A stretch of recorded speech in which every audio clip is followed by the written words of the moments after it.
चलिए guys, we are starting our today's session. Good morning.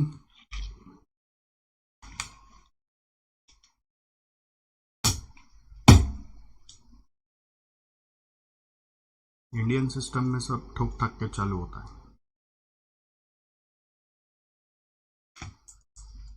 सो हम लोग कंटिन्यू कर रहे हैं एबीसी का. क्वेश्चन नंबर 16 तक आपको करा दिया था.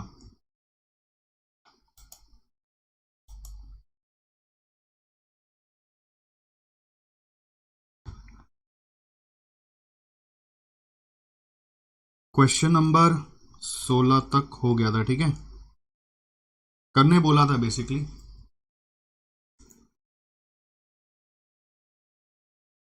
तेरह तक तो आंसर्स भी दिया हुआ है.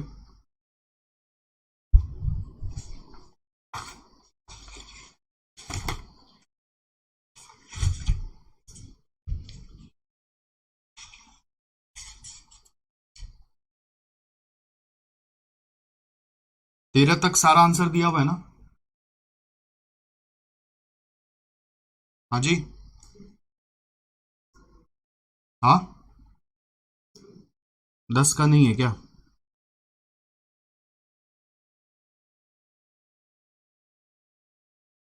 है तो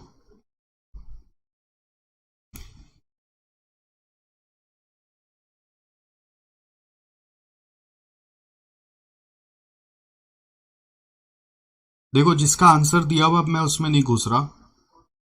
14 से मैं आपको बताता हूं. आप करके लाए ना,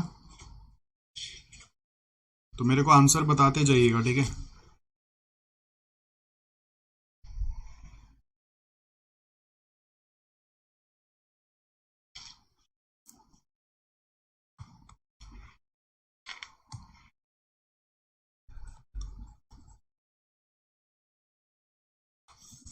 question 14.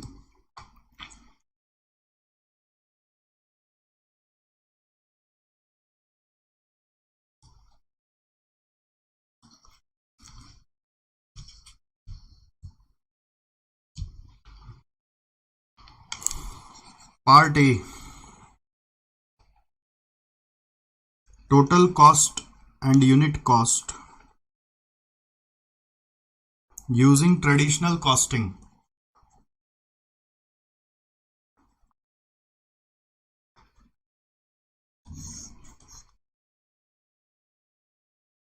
Particulars cocoa, strawberry, cocoa, strawberry और वैनिला. यहाँ पे टोटल कॉस्ट और यूनिट कॉस्ट पूछा है, तो पहले डायरेक्ट मटेरियल बोलो 8 6 5, direct labour 5 4 3, prime cost 13 10 8. Okay, फिर हाँ, very good. Store support cost बोला है ट्रेडिशनल में 30% of prime cost. 3.9, 3 2.4, 16.9, 13, 10.4. Total cost per unit आ गया. यूनिट्स कितना है?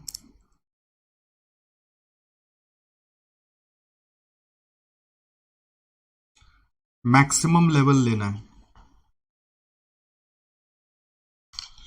तो मैक्सिमम कैसे आएगा वो देखो. यहां पे बोला था क्वेश्चन में कि company presently sales 50,000,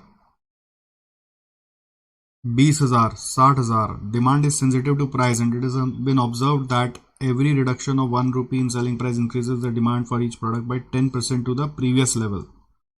company has capacity of, capacity से मल्टीप्लाई करना है. ठीक है, क्योंकि यहां लिखा है ना मैक्सिमम लेवल, तो कैपेसिटी कितना है? 6500, 24,200, 72,600. तो total cost at maximum level क्या आएगा?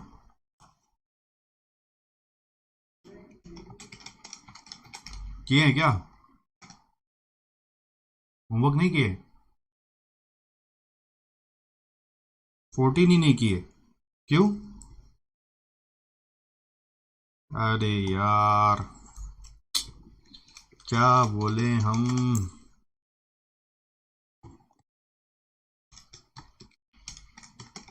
बच्चा जितना ही बड़ा हो जाए, स्कूल से यही बहाना चल रहा है। क्या तो होमवर्क कर लिया, कॉपी नहीं लाया, पहला बहाना। दूसरा बहाना क्या है? करने बैठे थे, समझ में नहीं आया, बच गए। और तीसरा, भूल गए। चौथा, टाइम नहीं मिला। यही चार के बाद कुछ और नया बना के लाओ। नया बनाओ बेटा, नया बनाओ। खाना खाया तारा? टाइम मिला? हाँ? कैसे? समझ गए क्या बोलना चाह रहे हैं? खाना खाने का टाइम मिला, सोने का टाइम मिला, टीवी देखा होगा, मोबाइल तो चलाया ही होगा, उसका टाइम मिला। पढ़ाई का टाइम नहीं मिला। Total cost and unit cost at maximum level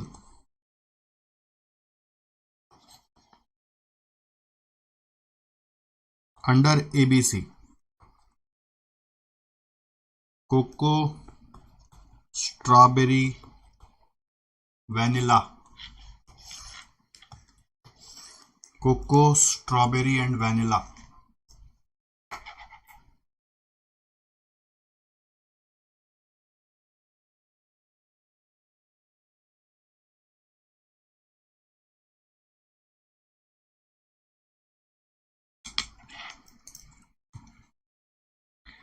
material है 8, 6, 5। लेबर है 5, 4, 3। प्राइम कॉस्ट है 13, 10 और 8।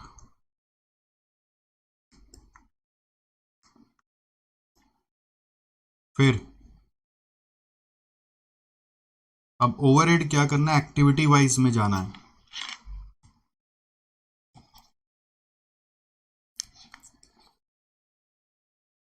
Activity wise rate.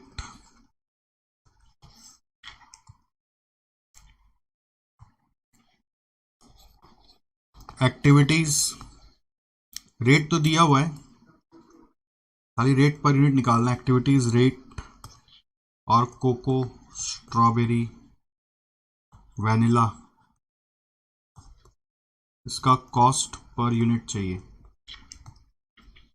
तो एक्टिविटीज है ऑर्डरिंग, रेट है 800 करके, डिलीवरी का रेट है 700 करके, शेल्फ स्टॉकिंग का रेट है 199 करके, और कस्टमर सपोर्ट का कॉस्ट है 1.1 करके। तो 800 इंटू ऑर्डरिंग का परचेज ऑर्डर से जुड़ा हुआ है 35/, हाँ। अब ये डिवाइड किससे होगा? हाँ, हाँ, यहाँ पे एक मिस्टेक हो सकता है।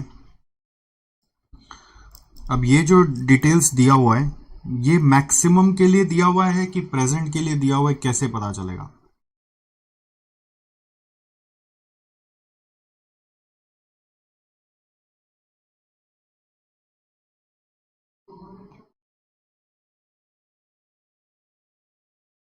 ये वाला जो दिया हुआ है 35, 30, 15, ये मैक्सिमम के लिए दिया हुआ है कि आपका प्रेजेंट के लिए दिया हुआ है, ये कैसे पता चलेगा?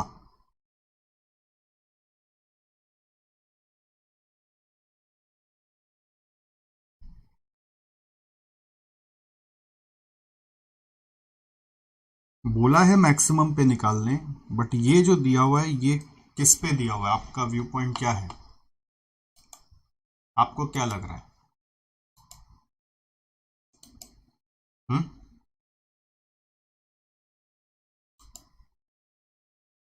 आपको क्या लग रहा है? मैक्सिमम पे दिया हुआ है,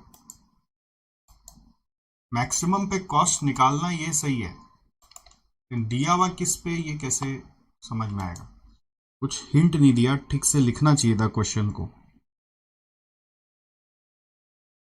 क्वेश्चन को ठीक से लिखना चाहिए था। देखो ऐसे सिनेरियो में ना अजम्पशन जिंदाबाद, और कोई उपाय नहीं।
कुछ अजम्पशन लेके करेंगे, और क्या करेंगे।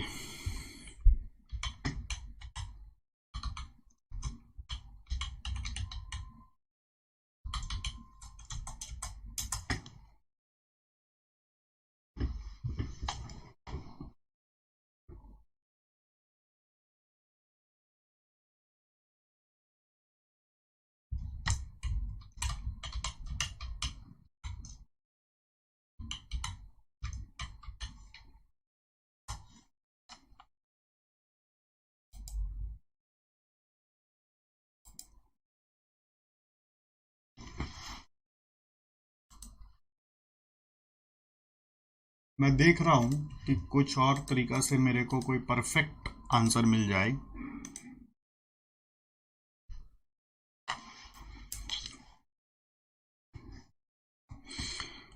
तो अजम्पशन हम ये ले रहे हैं, देखो मटेरियल और लेबर पर यूनिट तो मेरे को प्रेजेंट का ही लग रहा है, ठीक है। तो मैं ये समझ रहा हूं कि ये सब भी प्रेजेंट से जुड़ा हुआ है, मैं ऐसा अज्यूम कर रहा हूं, अज्यूम डेट प्रेजेंट कैपेसिटी, ये मेरे को ज्यादा सही लग रहा है, ठीक है। जो चीज बनाया नहीं मैं उसके ऊपर नहीं जा रहा, अज्यूम कर रहा हूं कि प्रेजेंट कैपेसिटी पे जुड़ा हुआ है, समझे। अज्यूम कर रहे हैं और क्या करें सर, हम वो उल्टा अज्यूम कर लिए तो का हमको आइडिया नहीं है, क्योंकि अभी ये नया है, क्या होगा नहीं होगा, इंस्टीट्यूट कैसे मानेगा वो अभी मैं भी परफेक्ट आइडिया आपको नहीं दे सकता। बट स्टिल हम लोगों को कुछ आइडिया जो लग रहा है वो यही लग रहा है कि we can assume it to be on current capacity.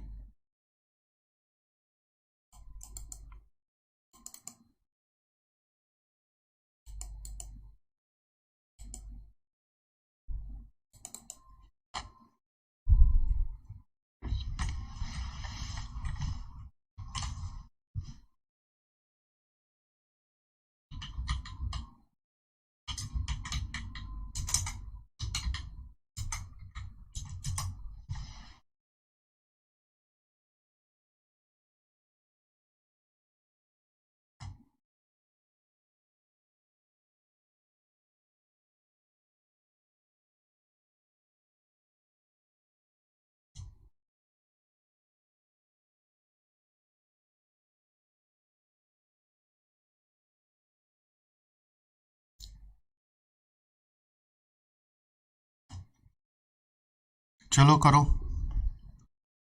Present पे करो आप, 50, 20 और 60 से डिवाइड कर लो। 50,000, 800 इंटू इधर है 30 डिवाइडेड बाई 20,000 है ना, हाँ 50, 20 और 60 है तो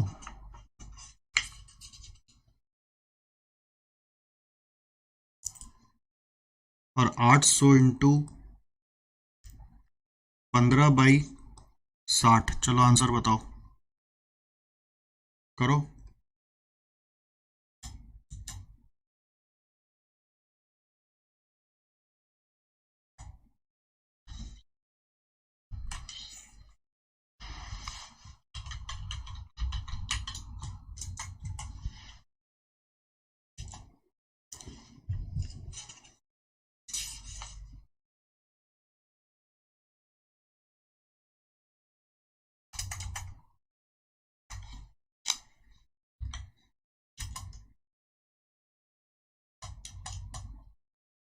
कितना आ रहा है ये? 0.56, 1.2,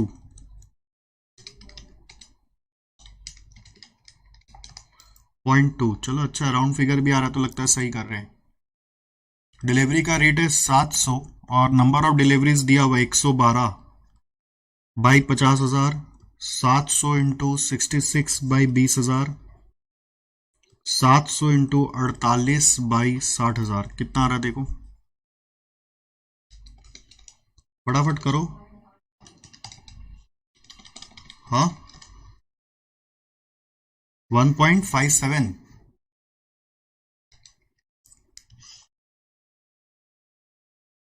फिर 700 इंटू 66 बाई 20,000, 2.31। और एक आ रहा है 0.21।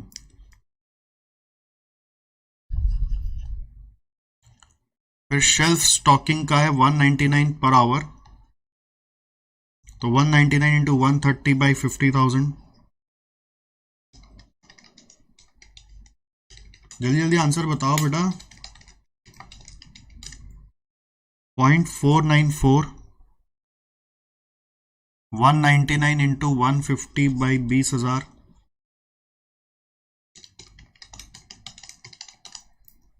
1.49।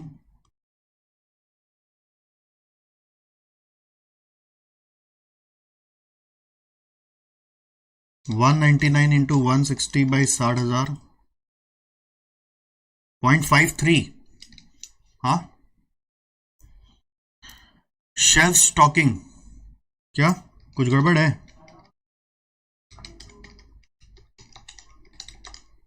हाँ, 0.5174 आ रहा है, 52 बोल सकते हैं।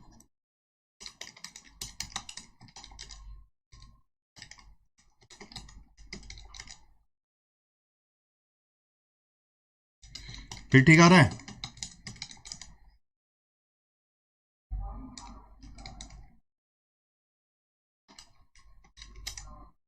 ये भी रॉन्ग है, 700 इंटू मैं 18 कर दिया था, 0.56 आएगा।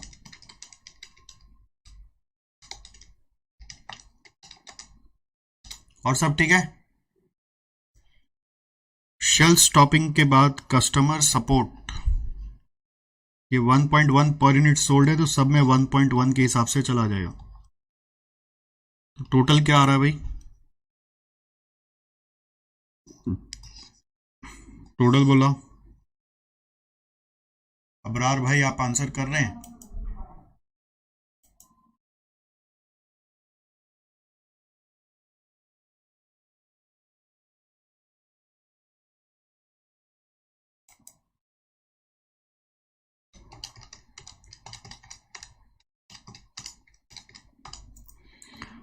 थ्री 3.75, 6.1,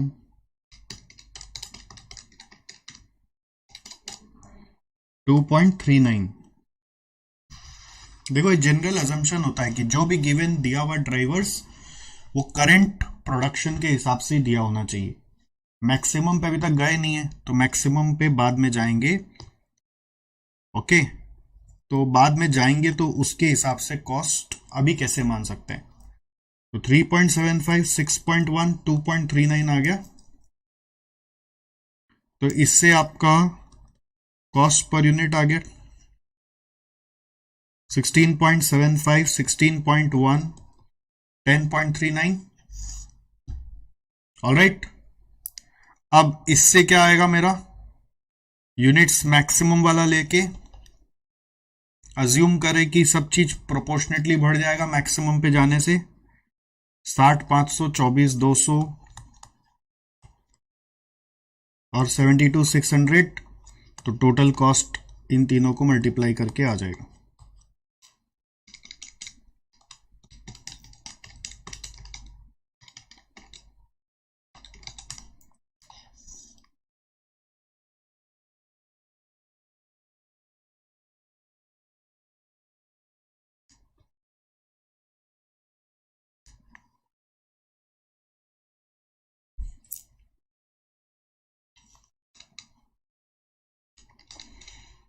हो गया। सो क्वेश्चन का थर्ड पार्ट बोल रहा है compare the cost calculated in one above and comment. तो कंपेयर करने से क्या समझ में आ रहा है, कोको का कॉस्ट कम हो गया, स्ट्रॉबेरी का कॉस्ट बढ़ गया और वैनिला का कॉस्ट कम हो गया। तो कंपैरिजन पार्ट सी में लिखो, कंपैरिजन कोको, स्ट्रॉबेरी और वैनिला।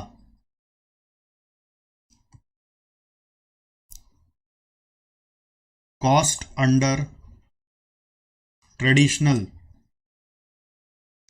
ट्रेडिशनल में कॉस्ट क्या है? हाँ 16.9, 13 and 10.4, 16.9, 13 and 10.4। Cost under ABC 16.75, 16.1, 10.39, ये है ना। सो इंक्रीज हो रहा है कि डिक्रीज हो रहा है? यहां पे डिक्रीज हो गया 0.15 से, यहां पे इंक्रीज हो गया 3.1 से, यहां पे डिक्रीज हो गया 0.01 से। ओके तो लिखो कमेंट्स। कमेंट में क्या लिखोगे? The cost of cocoa and vanilla has decreased, whereas the cost of strawberry has increased under ABC। ठीक,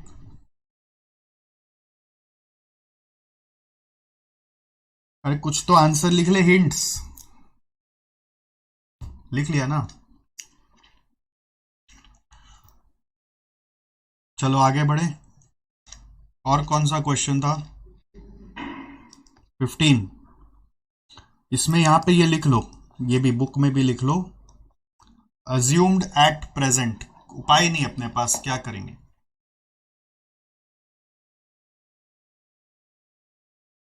अज्यूम्ड एट प्रेजेंट।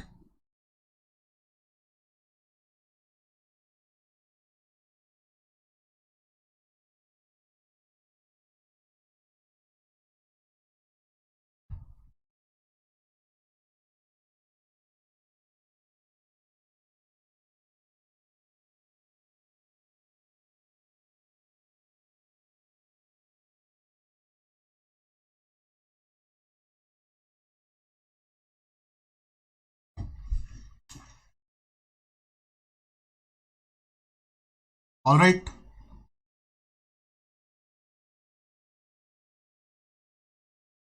पंद्रह नंबर में देखो,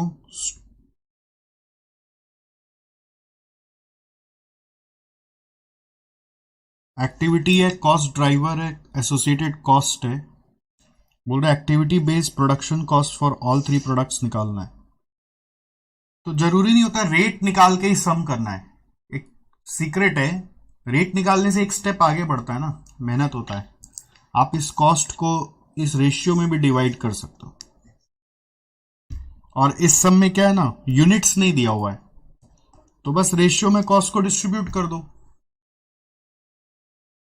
रेट निकाल के भी कर सकते हैं, बट रेशियो में भी बांट के सम फटाफट होता है, तो सम करके निकल जाओ। समझे?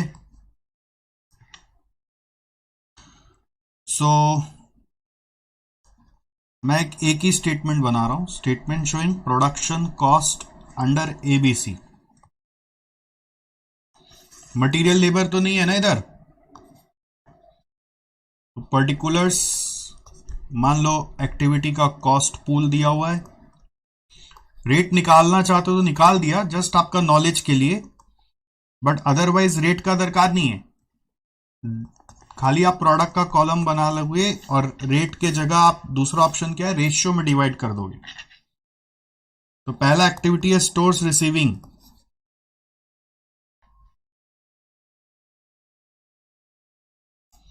पहला एक्टिविटी क्या है? स्टोर्स रिसीविंग है।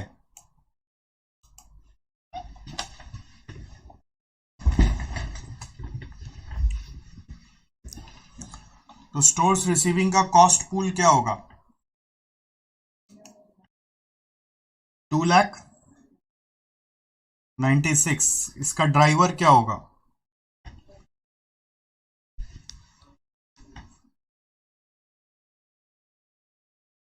इसका ड्राइवर होगा रिक्विजिशन ना। एक कॉलम और बनाना पड़ेगा, ड्राइवर और फिर रेट। तो ड्राइवर में कितना रिक्विजिशन है तीनों मिला के? हाँ, 1250। तो रेट क्या आ रहा है? 236.8। अब 236.8 इंटू तीनों का कर देंगे 300, 236.8 इंटू 450, 236.8 इंटू 500। करेक्ट। ये आंसर आप लिखिए, मैं नहीं लिखूंगा क्योंकि आप सब कॉपी करते हैं फिर अल्टीमेटली। फिर इंस्पेक्शन के लिए क्या है? 894। कितना इंस्पेक्शंस है? टोटल इंस्पेक्शंस, इंस्पेक्शन दिया हुआ है नंबर ऑफ रन्स पे, सॉरी नंबर ऑफ रन्स। तो रन्स कितना है? 50, 1050 और 1200 करके 2300 रन। तो रेट क्या आ रहा है? 388.70। तो 388.70 इंटू 50, 388.70 इंटू 1050, 388.70 इंटू 1200।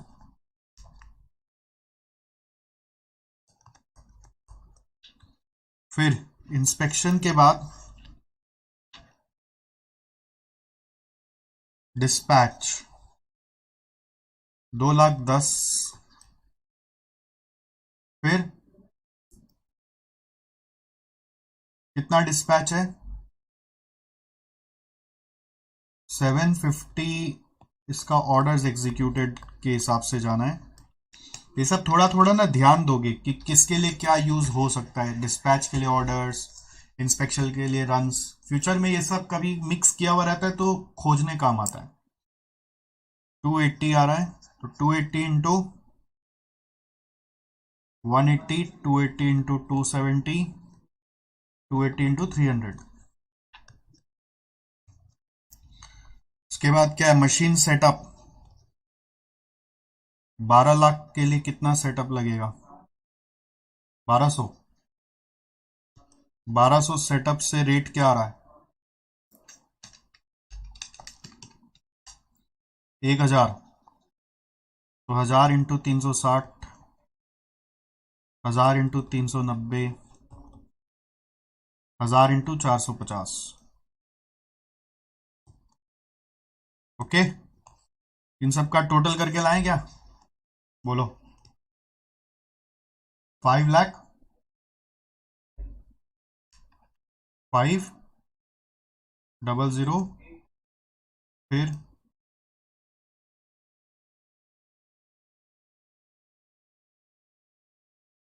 295।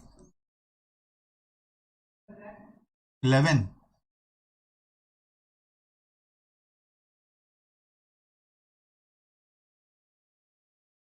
8830, 11,80,830. ओके,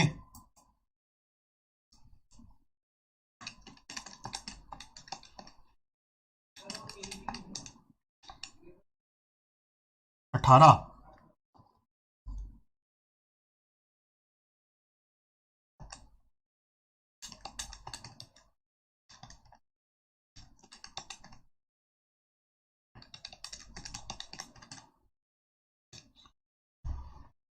बोलिए कोई डाउट है इसमें?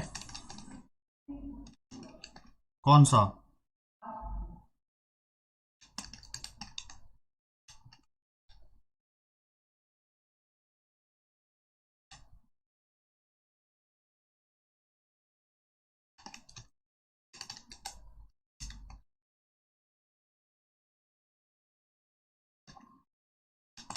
लास्ट वाला मैं चेक कर रहा हूं।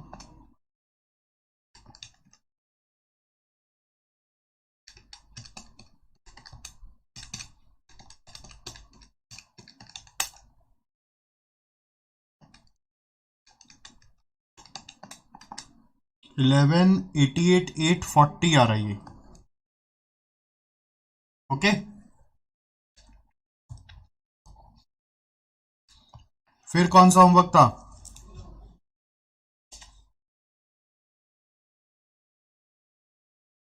16 नंबर का आंसर बताना है ना।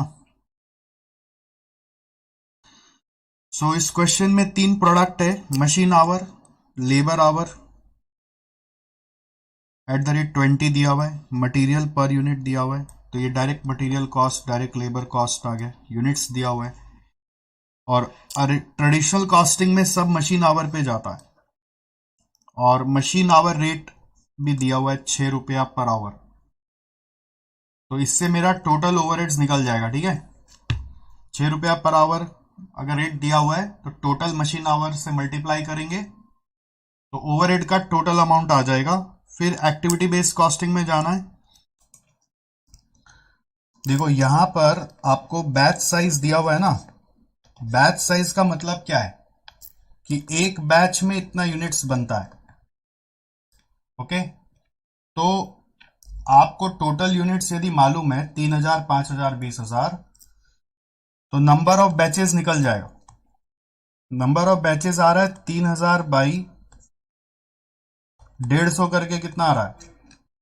हाँ, 20। और 5,000 बाई 500 करके आ रहा है 10। 20,000 बाई 1,000 करके आ रहा है 20। सो अब क्या है, नंबर ऑफ परचेज ऑर्डर दिया हुआ है पर बैच, तो पर बैच कोई काम का नहीं है, टोटल लेना पड़ेगा। टोटल के लिए इंटू नंबर ऑफ बैचेस करना पड़ेगा। तो इंटू नंबर ऑफ बैचेस मतलब इंटू 20 इंटू 10 इंटू 20 करना होगा। और इसमें भी यहाँ इंस्पेक्शन पर बैच दिया है, तो टोटल के लिए नंबर ऑफ बैचेस चाहिए। So this will be into 20 into 10 into 20। Okay, so इस डिटेल से क्या समझ में आ रहा है? मशीन सेटअप कॉस्ट बोल रहा है ओवरहेड में 20% है, तो टोटल ओवरहेड आप पता कर लेंगे from machine hours. Machine hours का रेट आपको 6 रुपया पर आवर दिया हुआ है, तो उससे टोटल ओवरहेड आएगा। उस टोटल ओवरहेड को 20% ले लेंगे यहां पर। तो इसका ड्राइवर क्या होगा? इसका ड्राइवर होगा machine hours, sorry machine setup का ड्राइवर क्या होना चाहिए? मशीन सेटअप का ड्राइवर क्या होना चाहिए? मशीन आवर्स नहीं होगा।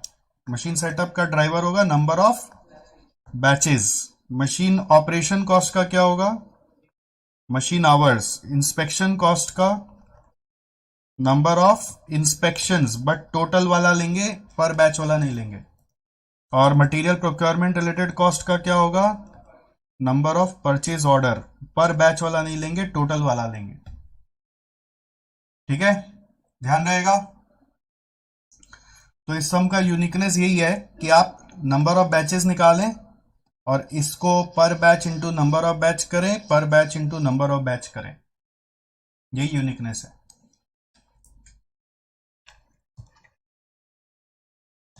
Solution to question number 16।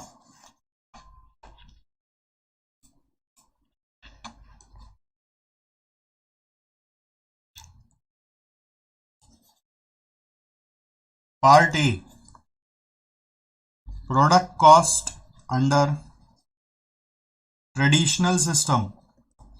ये सब जो क्लास स्लाइड्स में लिखता हूं ना, इसको मैं क्लास स्लाइड्स बोलता हूं, ठीक है, जिसमें मैं लिख रहा हूं मेरा नोट्स, ये सब भी आपको दे देते हैं। कहाँ मिलेगा? जो ऐप है ना हम लोग का, उसमें देखना एक अभी नहीं देंगे, चैप्टर खत्म होने के बाद देते हैं।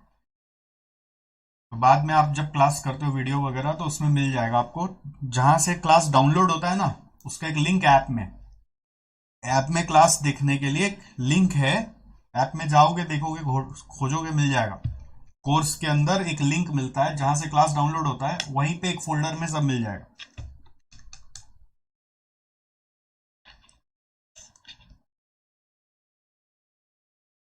Product cost under traditional system.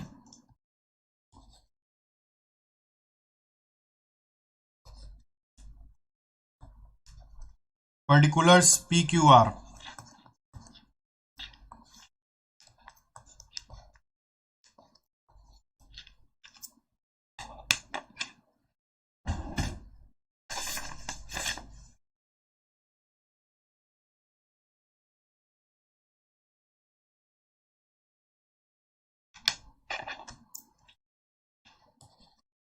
Direct material है 90, 80, 100, 120, sorry. Direct labour at the rate 20 per hour के हिसाब से 80, 240, 160, राइट? सही है। 170, 320, 280 से आ जाएगा प्राइम कॉस्ट। फिर फैक्ट्री ओवरहेड। फैक्ट्री ओवरहेड ये मशीन आवर के हिसाब से 6 रुपया पर मशीन आवर, तो 60, 108 और 84। Total cost 230, 428, 364। ओके, और यूनिट ही तो पूछा था। No, part solution to part 1 था ये, अब पार्ट 2 में जा रहे हैं। Part 2 is product cost using ABC।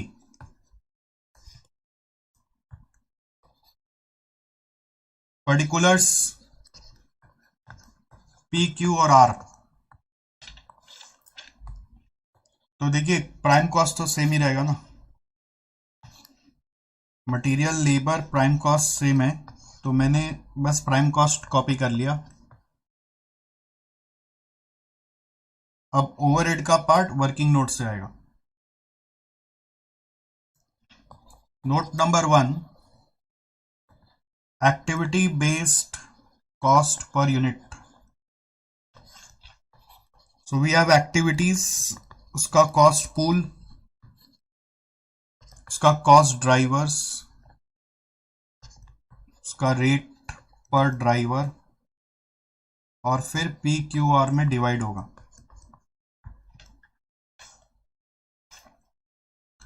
So activities में मशीन सेटअप, ठीक है, थोड़ा जगह छोड़ छोड़ के लिख रहे हैं। ऑपरेशन, इंस्पेक्शन और मटेरियल प्रोक्योरमेंट, सब मिलाकर आपको बोला है 100% है, ठीक है। तो ये 100% कितना होगा, उसके लिए वर्किंग करना पड़ेगा। Note number 2, total overhead at present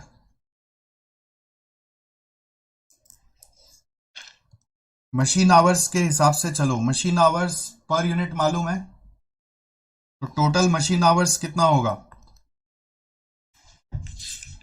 machine our per unit मालूम है ना, 10 इंटू 3,000 होगा, 18 इंटू 5,000, 14 इंटू 20,000, कितना आता है ये? हाँ, 4 लाख।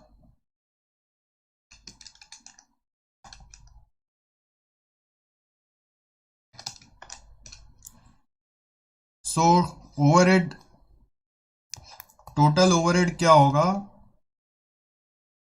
मशीन आवर टोटल जो है into 6 rupees per machine hour, तो 4 लाख इंटू 6 24 लाख। इस 24 लाख को यहां बैठा दिया जाए और इसका ब्रेकअप लिया जाए 20 30 40 10 में। 20% कितना होगा, 30%, 40% और 10%, 240। ओके सर, हम लोग तो होमवर्क किए नहीं, हम लोग को बड़ा दिक्कत हो रहा है, आप फटाफट लिखा दे रहे हैं। मैं आपको पहले ही बोला होमवर्क करके आना पड़ेगा। अभी आप समझ लो, जो होमवर्क नहीं किया वो समझ लो, थोड़ा रफ में आंसर वांसर लिख लो और फिर अपने से करना होगा। होमवर्क को अगर आप सोचते हम क्लास में कॉपी करके कंप्लीट समझ लेंगे तो वो होमवर्क नहीं है, वो आपका भ्रम है। होमवर्क और भ्रम में डिफरेंस है। तो मशीन सेटअप के लिए कॉस्ट ड्राइवर क्या होगा, नंबर ऑफ सेटअप या नंबर ऑफ बैचेस बोल सकते हो, ठीक है, या नंबर ऑफ रन्स भी बोल सकते हो, एक ही बात है। तो नंबर ऑफ रन्स पीक में कितना आएगा, 150 यूनिट पर बैच बनता है। और कितना यूनिट है इसका, 3000 बाई 150 करने से आ रहा है 20। क्यू में 7 7 5 5000 बाई 510 और आर में 20000 बाई 1000, 20 टोटल 50। तो 480 बाई 50 करके 9600 पर बैच। अब इधर क्या होगा, 9600 इंटू 20 डिवाइडेड बाई कितना यूनिट्स है, 3000। ठीक है, या फिर एक शॉर्टकट क्या हो सकता था, क्वेश्चन में दिया हुआ ना एक बैच में 150 यूनिट, तो इंटू 1 बाई 150 कर सकते थे। एक बैच का कॉस्ट 9600 है, इंटू 1 बाई 150 भी कर सकते हैं। ये 64 आ रहा है। फिर 9600 इंटू 1 बाई 500 कर सकते हैं। समझ में आ रहा है, एक बैच में 500 यूनिट दिया हुआ है तो इंटू 1 बाई 500 भी कर सकते हो। 19.2। और थर्ड केस में 9600 इंटू 1 बाई 1000 इज 9.6। ओके, अब ऐसे ही बाकी सबका करना है। मशीन ऑपरेशंस था तो इसका मशीन आवर्स है, और मशीन आवर्स हम लोग टोटल निकाल चुके हैं 4 लाख। करेक्ट, तो रेट क्या आ रहा है, 1.8 पर मशीन आवर। अरबाब मुस्तफा, आपने कोई भी सम किया है कि बस एंटरटेनमेंट चालू है, सर का देख देख के कॉपी कर रहे हैं? हाँ, इंटू 10 18 14 इंटू 10 18 और 14।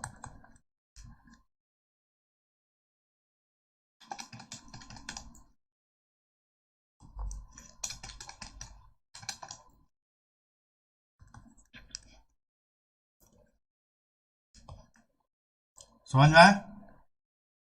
फिर 960 के बाद 960 के बाद इसका इंस्पेक्शंस लेना है, नंबर ऑफ इंस्पेक्शंस। ठीक है, तो पी में कितना होगा, पर बैच था 5 और नंबर ऑफ बैचेस है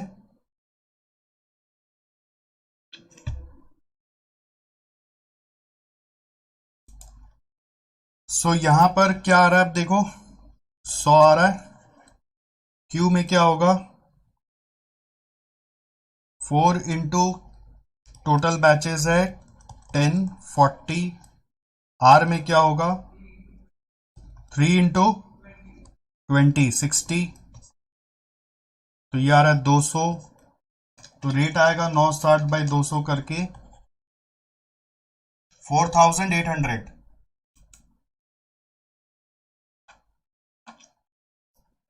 4800 पर इंस्पेक्शन। तो 4800 इंटू, अब देखो एक टोटल इंस्पेक्शन कितना है, 100 है ना, डिवाइड बाय यूनिट्स कितना बनाया हमने,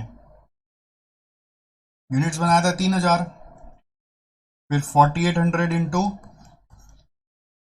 यहां पे इंस्पेक्शन है 40 डिवाइडेड बाय है 5000, फिर 4800 इंटू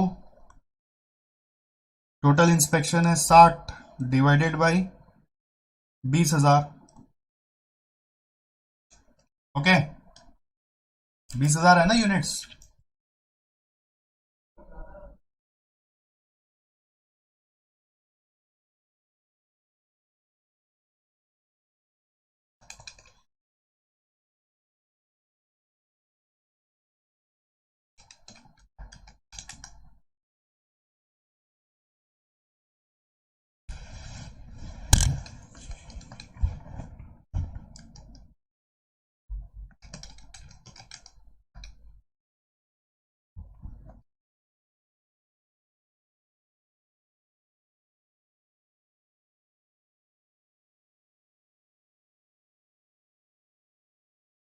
क्या हुआ,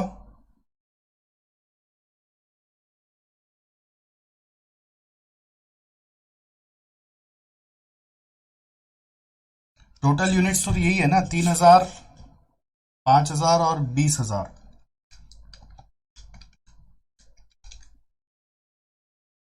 एक बैच पे 5 इंस्पेक्शन है, तो टोटल बैचेस यदि 20 है तो 100 इंस्पेक्शन हुआ,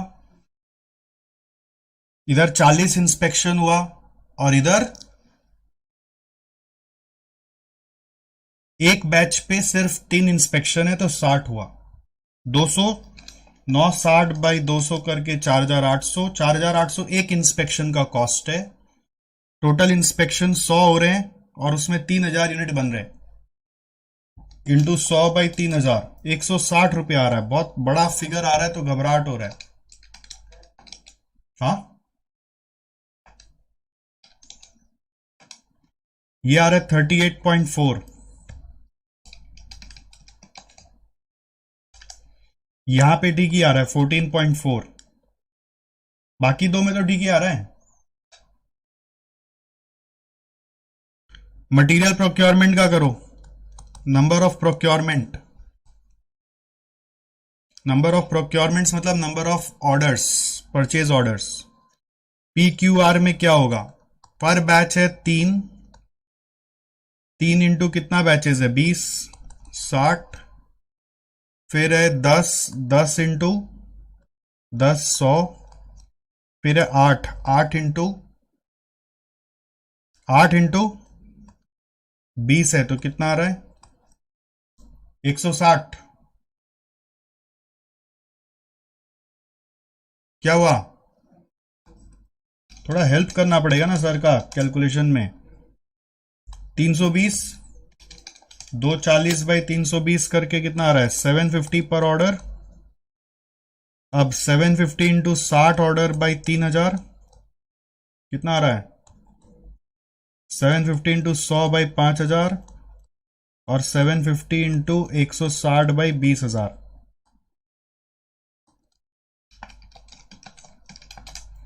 ये आ रहा है 15, ये आ रहा है 15,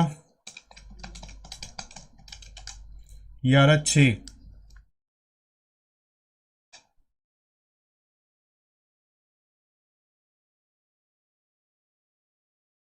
ठीक है, तो टोटल क्या बन रहा है यहां पे देखो,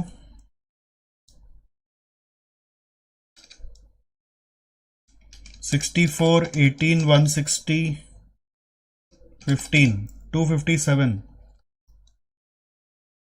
फिर 19.2, 32.4, 38.4 और 15 जोड़ के 105, फिर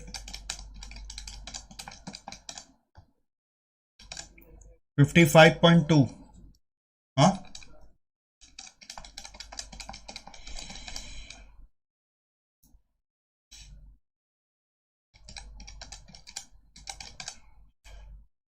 तो ये अमाउंट को हम लोग ऊपर बैठा देंगे, 257, 105 और 55.2। तो टोटल कॉस्ट पर यूनिट आ जाएगा 427, 425, 335.2। ओके,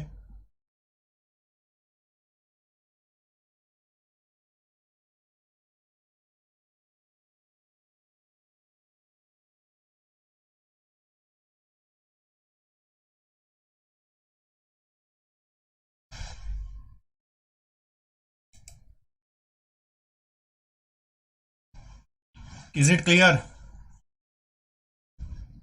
बोलो, कोई सवाल है तो बताओ।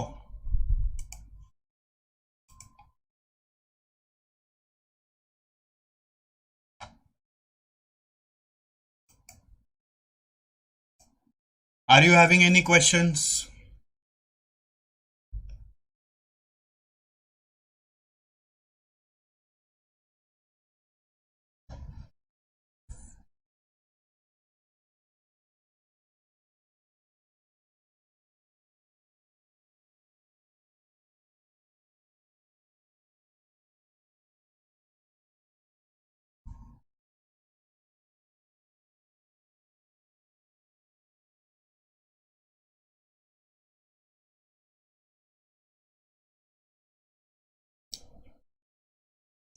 So we are proceeding ahead to next question, question number 17.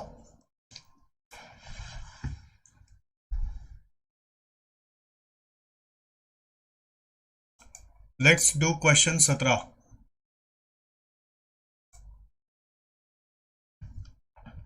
Question number 17 में आ जाओ।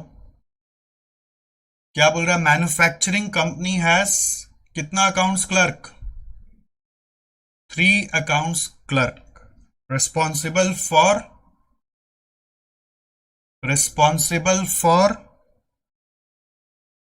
purchase of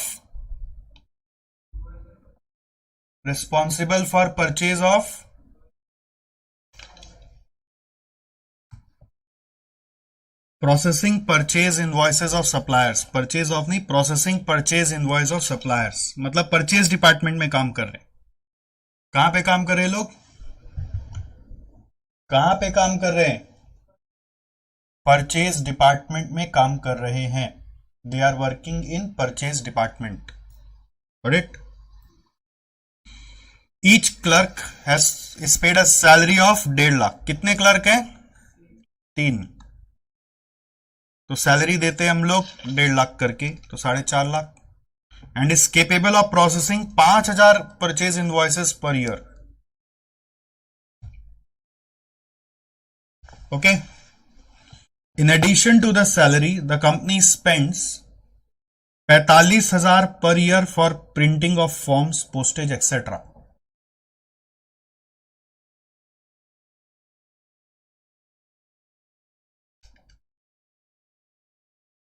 बोल रहा है आप सैलरी के अलावा और खर्चा करते हैं 45,000 पर ईयर। फॉर क्या चीज के लिए? Forms, postage etcetera. देखो, फॉर्म्स, पोस्टेज वगैरह तभी खर्च होगा जब वाकई में इनवॉइस बनेगा, और सैलरी तो आपको फिक्स देना पड़ता है। इस सब में एक चीज समझने का, ये फिक्स्ड कॉस्ट है और ये आपका 45,000 पर ईयर वेरिएबल कॉस्ट है। अच्छा, एक क्लर्क कितना इनवॉइस प्रोसेस कर सकता है? 5,000। एक क्लर्क कितना इनवॉइस प्रोसेस कर सकता है? 5,000। तो 3 क्लर्क कितना प्रोसेस करेंगे? 15,000। तो इसलिए यहां पे भी 15,000 परचेज इनवॉइस दिया हुआ है। तो पूरा 15,000 का 45,000 लगता है।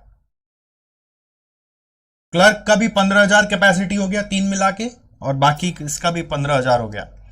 But during the year 12,500 invoice he process हुआ। 15,000 हो सकता है बट प्रोसेस 12,500 हुआ। जो 2,500 प्रोसेस नहीं हुआ, जो 2,500 प्रोसेस नहीं हुआ, उसका कौन सा कॉस्ट बच जाएगा? वेरिएबल कॉस्ट तो बच जाएगा। जो प्रोसेस ही नहीं हुआ उसका पोस्टेज तो होगा नहीं, प्रिंटिंग तो होगा ही नहीं। बट जो प्रोसेस नहीं हुआ उसका क्लर्क का सैलरी तो लगना ही। तो क्वेश्चन बोल रहा है calculate the activity rate for purchase order activity. Purchase order activity में दोनों कॉस्ट है, क्लर्क का भी कॉस्ट है और प्रिंटिंग का भी कॉस्ट है। उसका एक्टिविटी रेट निकालना है। रेट निकालने के लिए ड्राइवर चाहिए। ड्राइवर क्या होगा? 15,000 invoice. Break the activity rate into fixed and variable. तो फिक्स्ड पार्ट सैलरी वाला पार्ट है और वेरिएबल पार्ट आपका प्रिंटिंग वाला पार्ट है। इजी। सेकंड बोल रहा है कैलकुलेट करो टोटल एक्टिविटी अवेलेबिलिटी। अवेलेबिलिटी का क्या मतलब है? अवेलेबिलिटी है 15,000 इनवॉइस। अवेलेबिलिटी मतलब टोटल ड्राइवर कितना प्रोसेस कर सकते हैं। अवेलेबिलिटी मतलब होता है कितना वॉल्यूम आप हैंडल कर सकते हैं। And break this into usage and unused. Usage कितना हुआ? 15,000 में 12,500 और अनयूज्ड 2,500। फिर बोल रहे कैलकुलेट करो total cost of resources supplied. Total cost of resources supplied, जो हमने एक्टिविटी के लिए रिसोर्सेज दिया उसका टोटल कॉस्ट कितना हुआ? Actual total cost. सैलरी पूरा जाएगा 4.5 लाख और उसका 12,500 इंटू जितना रेट होता है वो जाएगा। And break this into activity usage and unused activity. तो इसमें क्या है ना, वो अनयूज्ड एक्टिविटी का कॉस्ट क्या होगा? अनयूज्ड एक्टिविटी 2,500 है, तो उस 2,500 का अनयूज्ड रह गया तो उसका कॉस्ट में कौन सा कॉस्ट आएगा? वेरिएबल तो नहीं आएगा ना। वेरिएबल कॉस्ट तो अनयूज्ड पे नहीं आएगा, सिर्फ फिक्स कॉस्ट आएगा। फिर से पढ़ो। यहां पर एक एक्टिविटी है पूरा में परचेज ऑर्डर, उसमें दो कॉस्ट दिया हुआ है, एक सैलरी और दूसरा प्रिंटिंग, प्रिंटिंग पोस्टेज। ठीक है। सैलरी 3 क्लर्क का 1.5 लाख इंटू 3 4.5 लाख होता है और एक आदमी 5,000 इनवॉइस कर प्रोसेस कर सकता है, केपेबल कर सकता है 15,000 इनवॉइस। और यहां पर कॉस्ट है 45,000 पर ईयर फॉर 15,000 इनवॉइस। ठीक है। तो इसका रेट आ रहा है 30 रुपया, इसका रेट आ रहा है 3 रुपया। सो पहला क्वेश्चन बोल रहा है activity rate for purchase order activity, answer is 33। Break करो 30 और 3, ये पहला पार्ट हो गया। सेकेंड पार्ट में बोल रहे हैं टोटल अवेलेबिलिटी कितना है। अवेलेबिलिटी मतलब कॉस्ट ड्राइवर आप कितना प्रोसेस कर सकते हैं। आंसर है 15,000 कर सकते हैं, अवेलेबल इतना है। और यूज कितना किया? 12.5, अनयूज रह गया 2.5। ये दोनों फिर भी इजी है। मेन इसका ये है total cost of resources supplied. अब यहां पर हम फंस जाते हैं कि यहां पे करना क्या है। Total cost of resources supplied में आप बोलेंगे कि हमने जो रिसोर्स सप्लाई किया उसमें सैलरी दिया 3 आदमी का और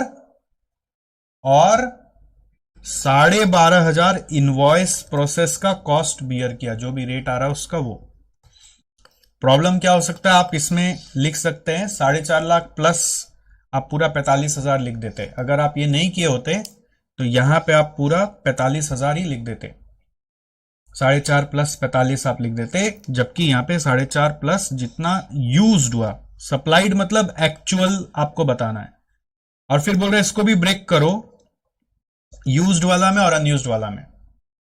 ठीक है। तो यूज्ड वाला का ब्रेकअप क्या होगा? यूज्ड का कॉस्ट 30 प्लस 3 33 इंटू 12.5 और अनयूज्ड में खाली 30 इंटू 2.5 होगा। अनयूज्ड में वेरिएबल कॉस्ट नहीं आएगा। बस यही ट्रिक था इस सम का। चलिए आइए एक नोट लिख लीजिए पहले कॉपी में। Cost of unused activity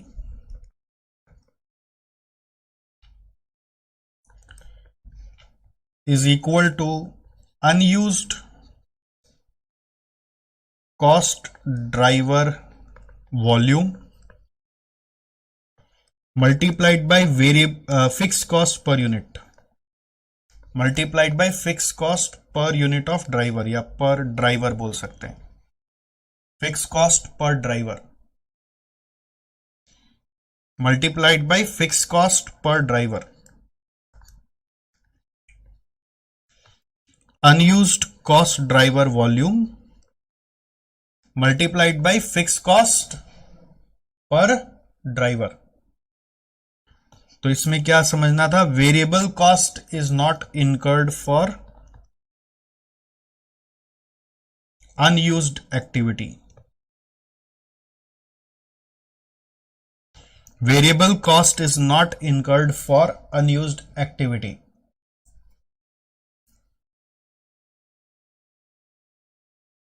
second part cost of resources supplied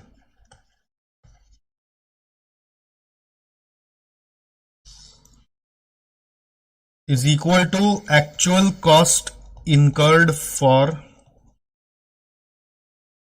activity used। तो एक्चुअल कॉस्ट इनकर्ड में फिक्स्ड कॉस्ट जो भी होता है वो फुल आता है, और वेरिएबल कॉस्ट जो आएगा वो बेस्ड ऑन एक्चुअल यूसेज आएगा। Variable cost based on actual usage आएगा।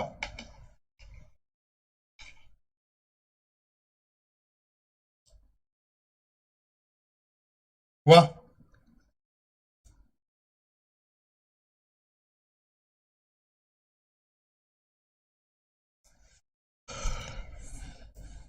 ये फिक्स्ड वेरिएबल में हम लोगों को कंफ्यूजन आ जाता है। अगर हम ये सब नहीं करते तो हम कॉस्ट ऑफ अनयूज्ड में भी पूरा एक 33 डाल देते।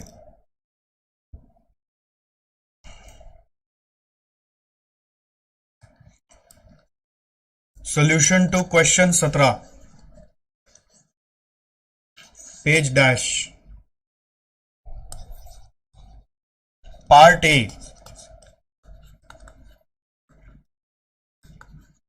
Activity rate for purchase order.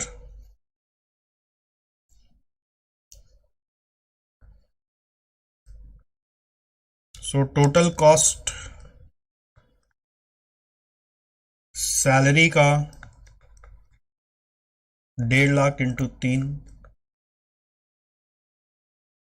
4.5,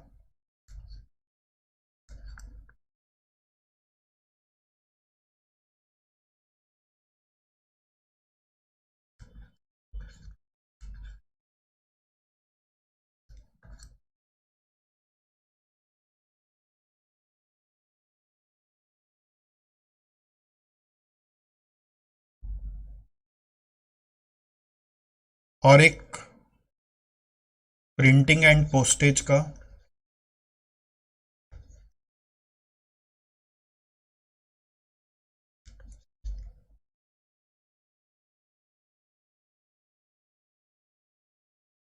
कितना है, 45,000 है,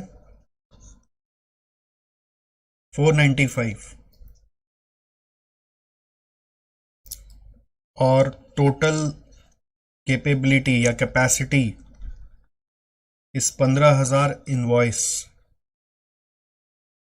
so cost per invoice 495 by 15, ये आ रहा है 33 rupees per invoice.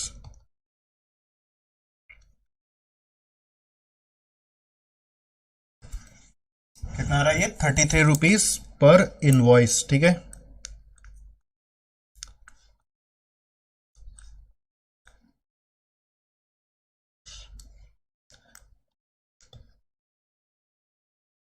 Is it clear?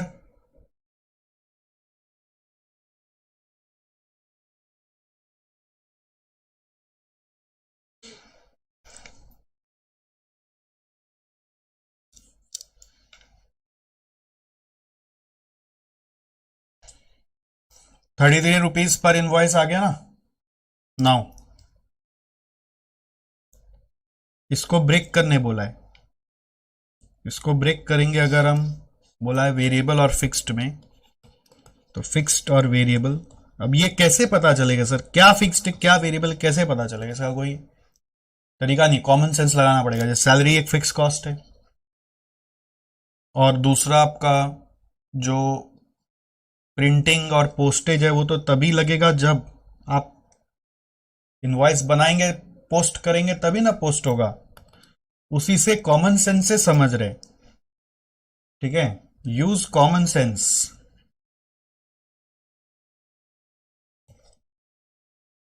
So that is, it is 4.5 lakh और 45,000 डिवाइड बाई 15, डिवाइड बाई 15, ये है 30 रुपया और ये है 3 रुपया।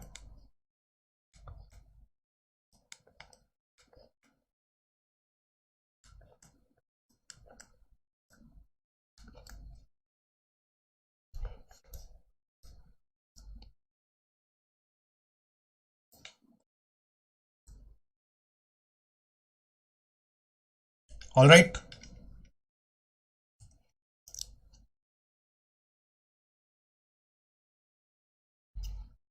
30 रुपया पर इनवॉइस, 3 रुपया per invoice. Part part B, total activity availability. अभी अवेलेबिलिटी मतलब होता है कितना काम करा जा सकता है, कितना काम करा जा सकता है, is equal to total cost driver capacity is equal to 15,000 invoices. फिर बोल रहा है ब्रेक करो यूज्ड और अनयूज्ड में। कितना यूज्ड हुआ है? 12.5, अनयूज्ड रह गया 2500।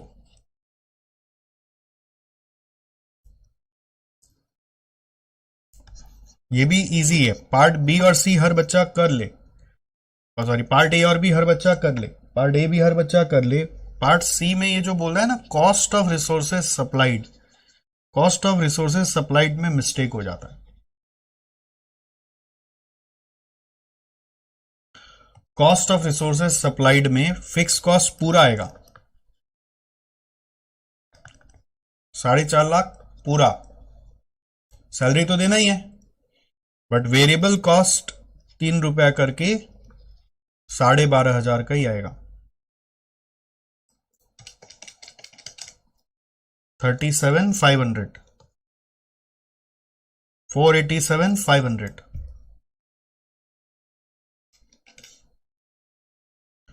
इसको ब्रेक करने बोल रहे हैं यूज्ड और अनयूज्ड में। यूज्ड और अनयूज्ड का, यूज्ड का कॉस्ट क्या आएगा आप बताओ? यूज्ड का रेट 33 करके लगेगा, है ना?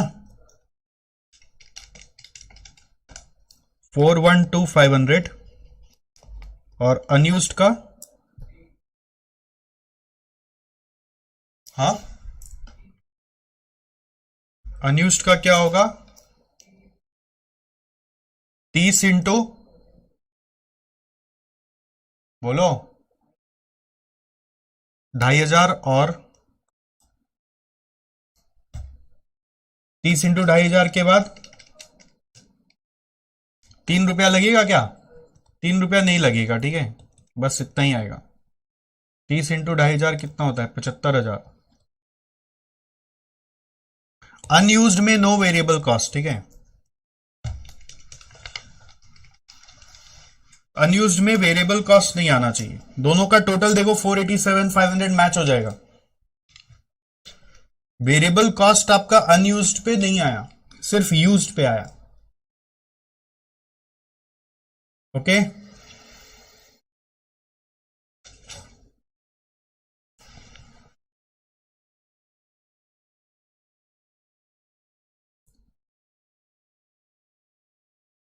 चलो next,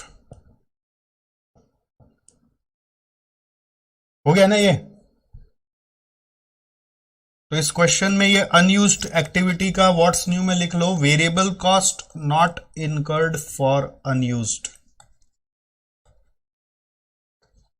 activity, variable cost not incurred for unused activity, variable cost not incurred for unused activity.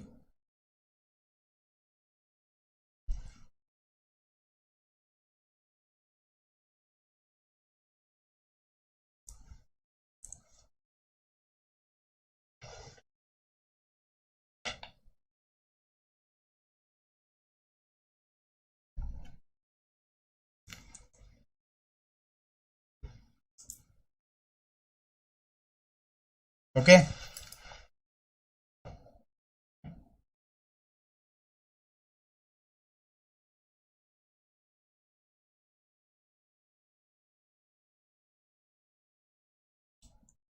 ये क्वेश्चन सेम एज 17 है।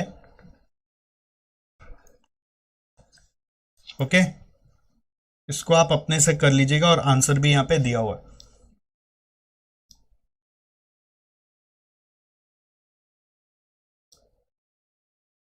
नेक्स्ट 19,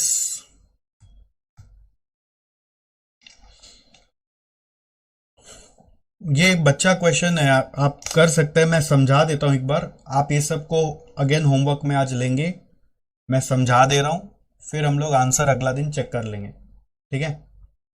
तो आज अभी बहुत सारा क्वेश्चन और है जो सिमिलर सिमिलर है, प्रैक्टिस क्वेश्चंस है, वो मैं आपको समझा के होमवर्क दे रहा हूं, तो आपको बस कॉपी में अच्छे से प्रेजेंट करना है। Lime Limited manufactures 3 products PQR which are similar in nature and are usually produced in production runs of, क्या लिखा है 100, इसका मतलब क्या हुआ, एक रन में 100 यूनिट बना लेते हैं। P and R require both machine hour and assembly hour respectively, require both machine hour and assembly hour, whereas Q requires only machine hour. Overheads incurred by the company during the first quarter are as under: machine department, assembly department, setup, store receiving, order processing and dispatch, inspection and quality control cost. Data relating to the 3 products during the period is as under: units produced and sold बता रहा है, तो इससे number of runs निकल जाएगा क्या, कितना आएगा नंबर ऑफ रन्स, एक रन में 100 यूनिट है, 150, 120 और 180, ठीक है। फिर मशीन आवर्स वर्क दिया हुआ है, असेंबली आवर्स वर्क दिया हुआ है, कस्टमर ऑर्डर्स एग्जीक्यूटेड दिया हुआ है, number of requisition raised on stores दिया हुआ है। बताओ तो थोड़ा सा स्टडी करके कि किसके लिए कौन सा ड्राइवर सूट कर रहा है, अपने आप एक बार कर लो, लिख लो आंसर, फिर मेरे को बताना, आंसर लिख लो फिर मेरे को बताना।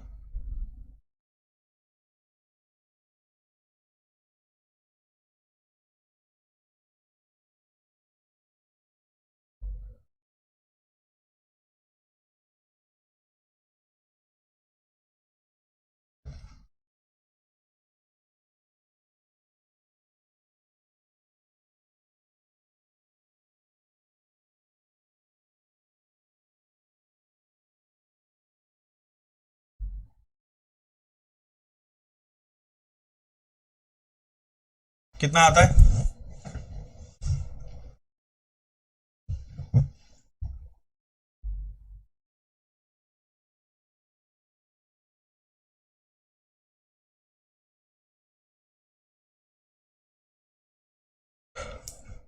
मशीन डिपार्टमेंट एक्सपेंस कैसे जाना चाहिए, मशीन आवर्स, असेंबली का, असेंबली आवर्स, सेटअप का, number of runs, store receiving का, number of requisition, order processing का, नंबर ऑफ कस्टमर ऑर्डर्स और इंस्पेक्शन का,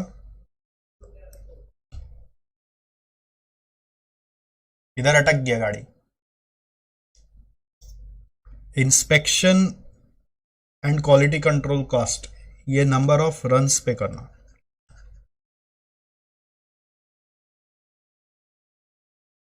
देखो कितना यूनिट्स बना है, 15,000।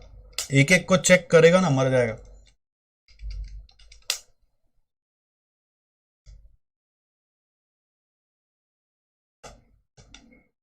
समझ में आया?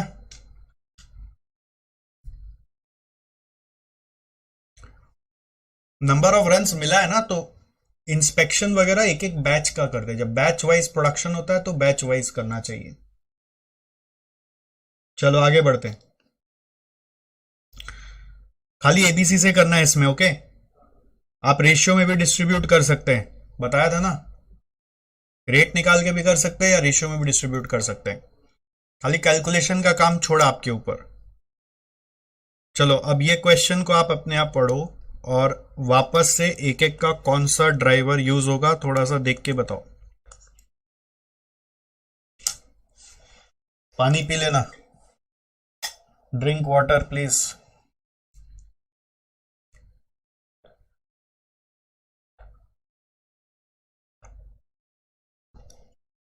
आपको बोला था पानी सामने रखा गया, पानी सामने रख के पड़ेगा, पानी पीछे नहीं रहना चाहिए।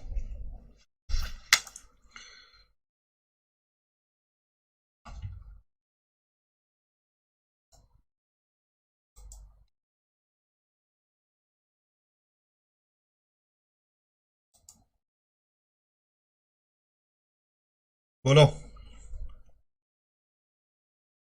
मिला क्या?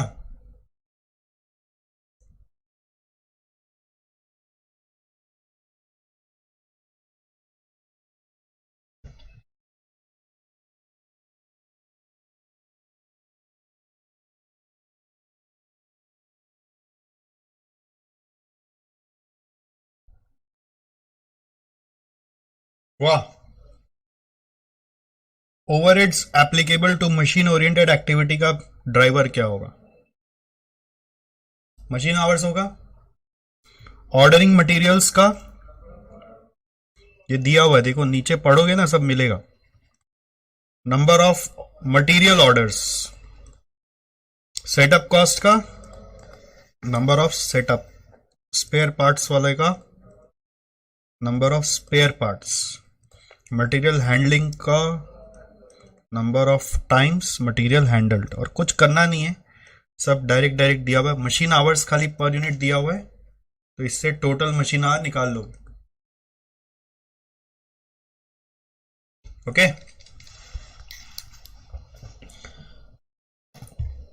अगर इतना कर लिया ना, मतलब कोई अगर आपको बोलेगा ना भाई मेरे से 1 करोड़ रुपया ले ले और एक्टिविटी बेस्ड कॉस्टिंग भुला के दिखा, आप बोलेगा मेरे को माफ कर दे, मैं एबीसी नहीं भूल सक रहा हूं। जितना ही तुम दारू पी लो, जितना ही तुम ड्रग्स ले लो, तुम भुला नहीं पाओगे। एबीसी तुम बता ही दोगे आंसर। इस तरह से हम लोग कंसेप्ट सीख रहे हैं कि आप मतलब कभी भी आधा रास्ता बोल दोगे। और ये 80% चैप्टर्स में आपका मैं करके दूंगा, और 80% ऑफ टॉपिक हमेशा बोल पाओगे। जैसे नया नया चीज अनयूज्ड वाला, उसमें भूल जाओगे, वो रिवीजन करना पड़ेगा। 80% कंसेप्ट ऐसे बोलोगे, ऐसे cut cut cut cut cut cut cut cut. चलो 21 का बताओ।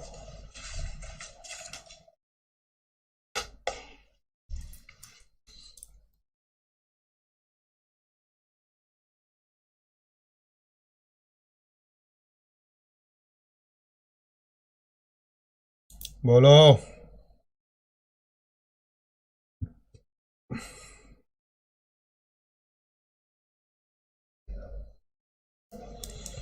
मशीन सेटअप का ड्राइवर आ रहा है,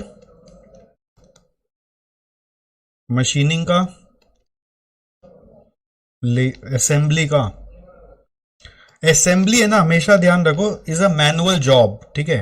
असेंबली कभी भी ऑटोमेटिक नहीं होता है, इट्स अ मैनुअल जॉब। तो ये इंप्लाइड होता है कि उसका लेबर आवर होगा। और इंस्पेक्शन का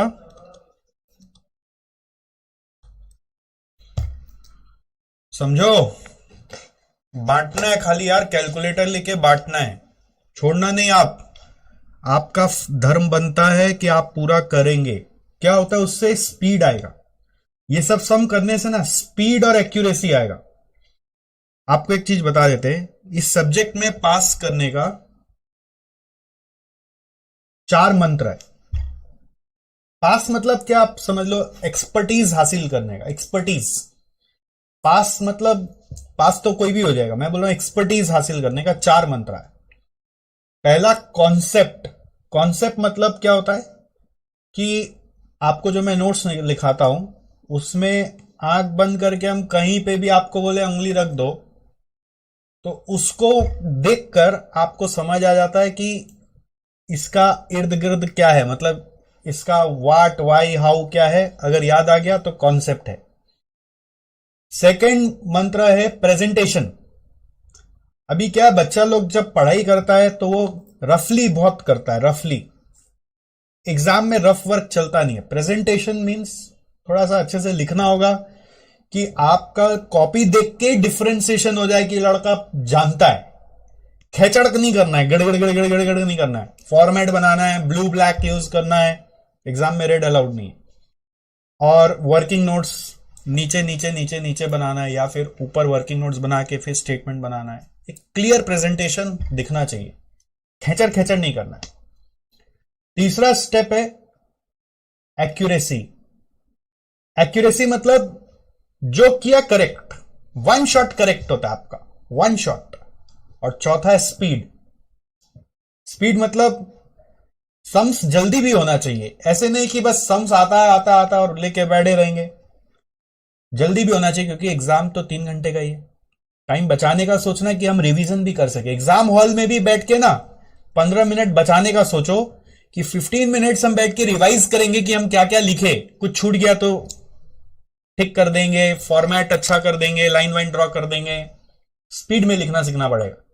आप लोग बहुत आराम से लिखते हो, तो ये चारों चीज का प्रैक्टिस क्लास में करना पड़ता है। अभी बच्चा लोग क्या करता है, क्लास मतलब सोचता है कॉन्सेप्ट, बाकी बोलता है हम देख लेंगे। बट अगर आप ये चारों चीज क्लास में सीखने लगते हो तो आई एम वेरी श्योर कि आपका परफॉर्मेंस बहुत हाई हो जाएगा। तो प्रेजेंटेशन पे भी ध्यान देगा। पहले कॉन्सेप्ट पे ध्यान दो, वो आ गया, प्रेजेंटेशन पे ध्यान दो, वो आ गया, स्पीड पे ध्यान दो, स्पीड आ गया, एक्यूरेसी पे ध्यान दो। स्पीड और एक्यूरेसी एक ही चीज से आता है, प्रैक्टिस। तो जो होमवर्क मिलता है उसको सिंसियरली करो, जो क्लास में सम्स मिलता है उसको सिंसियरली करो, उससे स्पीड और एक्यूरेसी आने लगता है। ठीक है, फिर क्लासेस खत्म होता है तो जो प्रैक्टिस करने सम्स इंस्टीट्यूट की तरफ से आता है उसको करो। जो क्लास में करा हुआ है उसका इंपॉर्टेंट क्वेश्चंस मार्क करके दोबारा करो, उससे एक्यूरेसी बढ़ता है। और स्पीड है ना, माइंड का एक फ्रेमवर्क है। हम लोग चाहे तो फटाफट बोल सकते हैं, हम लोग चाहे तो धीरे धीरे धीरे बोल सकते हैं, तो वैसे ही धीरे लिख भी सकते हैं और फास्ट लिख भी सकते हैं। माइंड का फ्रेमवर्क है। माइंड को है ना बार बार बोलना पड़ेगा, कोशिश करना पड़ेगा, तब वो स्पीड आएगा। और एक्चुअली प्रैक्टिस करते करते भी स्पीड आता है। नेक्स्ट, हाँ, ये क्वेश्चन में आओ।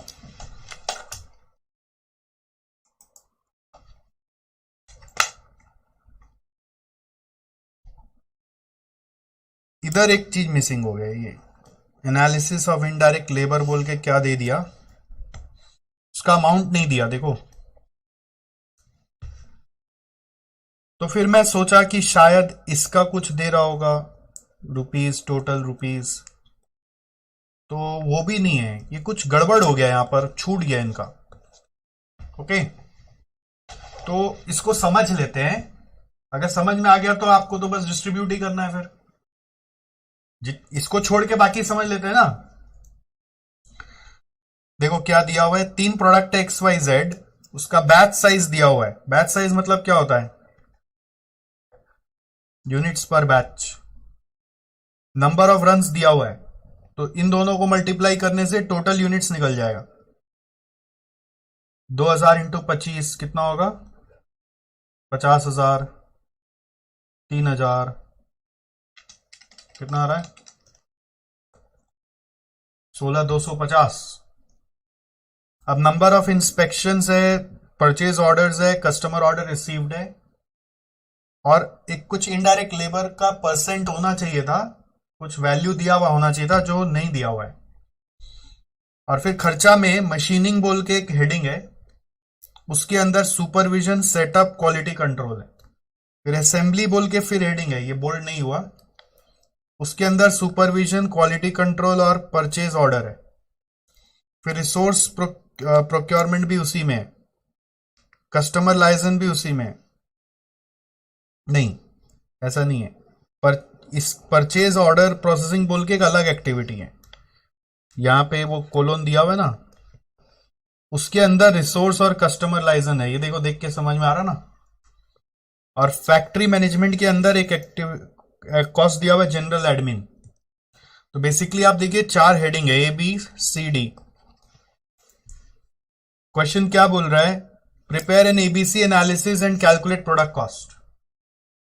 तो ABC एनालिसिस मतलब एक्टिविटी बेस्ड कॉस्टिंग के हिसाब से आपको प्रोडक्ट कॉस्ट बताना है। अच्छा, यहां पे ये भी चेक करो, 4 4 8 1 9, 4 2 6, 3 3 6, और ये 100 यहां पे डायरेक्ट बाहर में आना था, तो टोटल आ रहा 2200।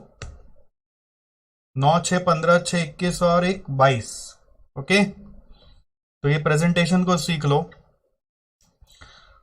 अब क्वेश्चन आ रहा है कि ये जो दिया हुआ है इसको डिस्ट्रीब्यूट कैसे करेंगे प्रोडक्ट्स में। यहां पे जो रुपीज इन 1000 लग रहा है ना, तो ऐसा भी समझ में आ रहा है कि ये रुपीज इन 1000 रहा होगा।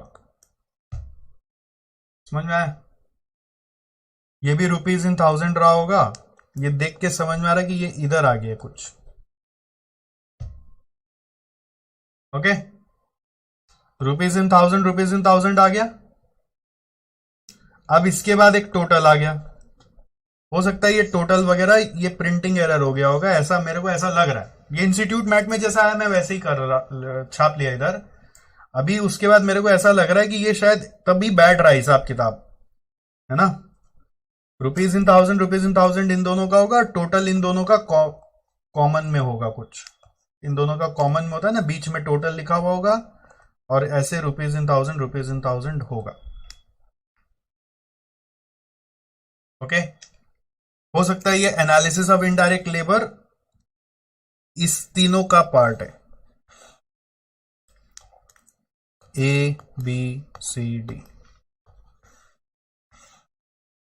ओके, ऐसा लग रहा है, भाई बैठ भी रहा है हिसाब ऐसे। मतलब अगर हम इसको ऐसे सजा दें तो ये अब बैठ जा रहा है। इसको यहां से काट दिया जाए, इसको सोचो काट देते हैं यहां से।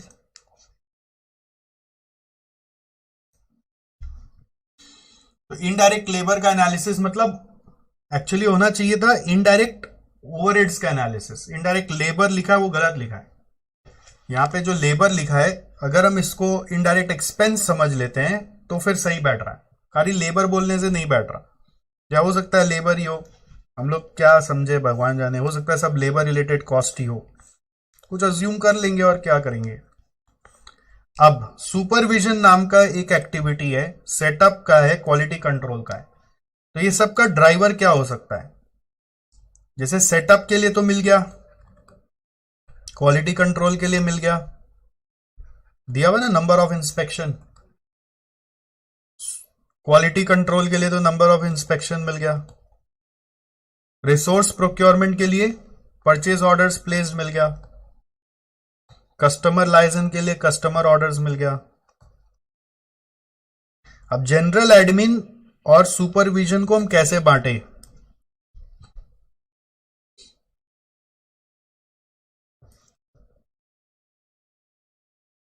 कुछ तो तरीका सोचना पड़ेगा ना। सुपरविजन और जनरल एडमिन को हम कैसे बांटे? नॉर्मली सुपरविजन बढ़ता है नंबर ऑफ मशीन्स या नंबर ऑफ इंप्लॉइज के हिसाब से। तो सुपरविजन के लिए आप अज्यूम कर लो नंबर ऑफ रन्स, ये भी अज्यूम कर लो नंबर ऑफ रन्स। और एडमिन के लिए क्या बच रहा है? नंबर ऑफ यूनिट्स हो सकता है। एडमिन के लिए नंबर ऑफ यूनिट्स हो सकता है। यही समझ में आया मेरे को तो। सॉल्यूशन इंस्टीट्यूट की तरफ से नहीं है, मेरे को जो समझ में आया वो ये परफेक्ट समझ में आया. This is what I have understood. अगर ये पूरा अजम्पशन सही है तो इसके हिसाब से आप सम कर सकते हैं. अदरवाइज हो सकता है यहां पे कुछ इनडायरेक्ट लेबर बोलकर कुछ एक और चीज होगा. अगर वैसा होता तो सुपरविजन इनडायरेक्ट लेबर का रेशियो में भी बढ़ सकता था. अगर हम अज्यूम करते हैं कि ये क्वेश्चन करेक्ट है अभी जो हमने एनालाइज किया, तो अब ये सॉल्व हो सकता है. अदरवाइज आप ये अजम्पशन नहीं लेंगे तो सॉल्व नहीं कर पा रहे.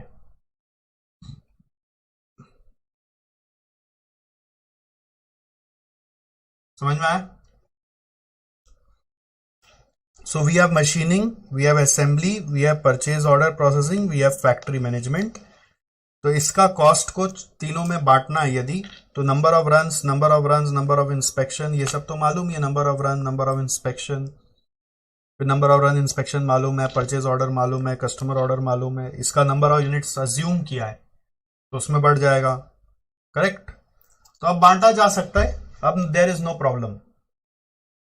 The thing is, institute has not given the solution of the problem, so we have to assume something for supervision and for general administration.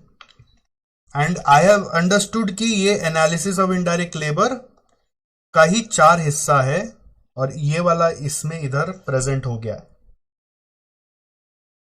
मतलब इंस्टीट्यूट की तरफ से कुछ टाइपिंग एरर हो गया होगा. करेक्ट. तो अब बांट पाओगे अपने आप?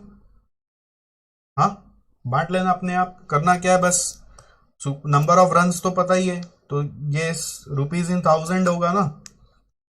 100 इंटू रुपीज इन 1000 मतलब 1 लाख हो गया. तो 1 लाख को इन तीनों में बांट देना रेशियो में, या फिर रेट निकाल के बांट देना.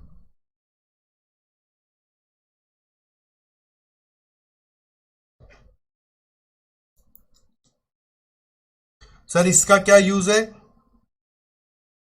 इसका यूज कुछ नहीं है, इससे आप मिला सकते हैं. इसका वॉल्यूम हाई है, हाँ हाई है. मीडियम है, मीडियम है. मीडियम है क्या? 600 इंटू 50 30,000 है. ये 3,000 लिखा हूं मैं, 30,000 है ना. ये 30,000 है तो मीडियम है. लो है तो लो है. करेक्ट. फिर large, medium, small batches. Large batches मतलब बड़ा बैच साइज, मीडियम, स्मॉल, वो सब दिख रहा है. Few purchase orders, medium purchase order, many purchase order. Medium components, many components. ये परचेज ऑर्डर ज्यादा क्यों है? इसलिए ज्यादा है क्योंकि मेनी कंपोनेंट्स, इसलिए मेनी ऑर्डर्स. फिर कस्टमर ऑर्डर में यहां free order, few order, medium order, many order. तो आई थिंक जो क्वेश्चन का डिटेल दिया हुआ है ना, वो यहां से मैच हो रहा है और यहां तक ही मैच हो रहा है. तो अभी तक जो हम लोग एनालिसिस कर रहे हैं वो सही है.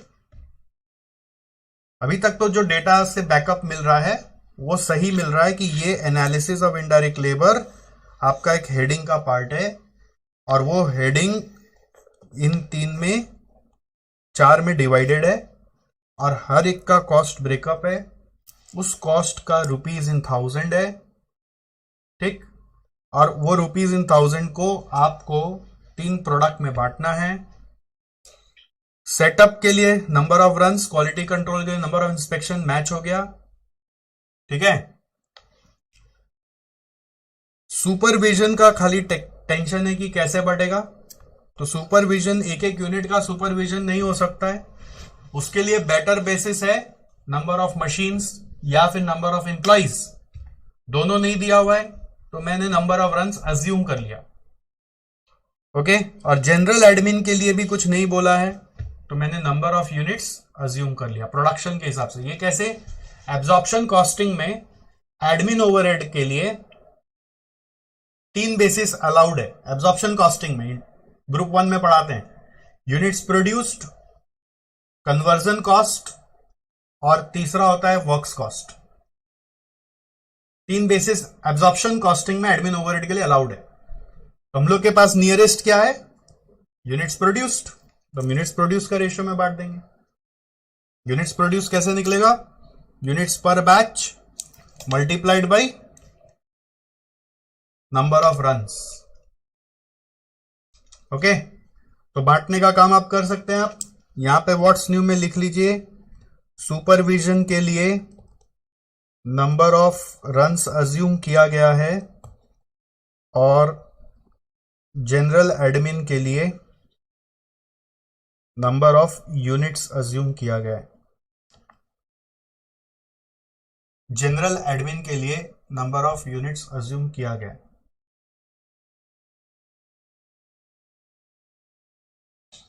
नेक्स्ट,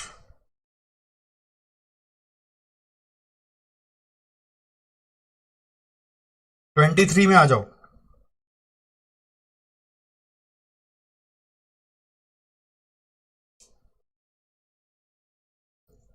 देखो तो यहां पे 1 2 3 4 एक्टिविटी है।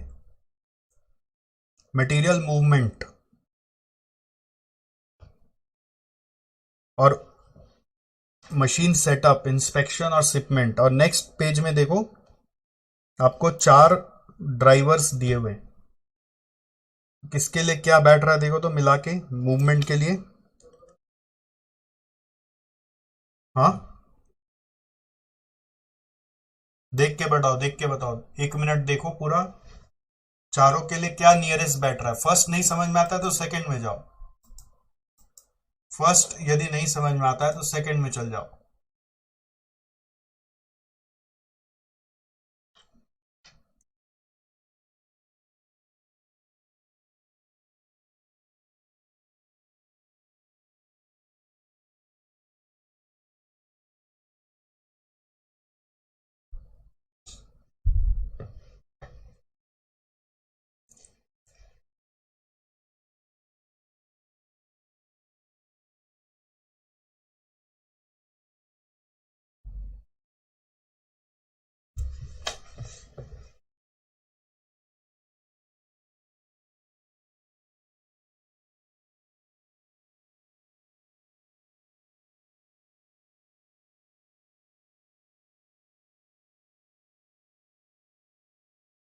वाह, सेटअप के लिए क्या, मशीन सेटअप के लिए क्या समझ में आया?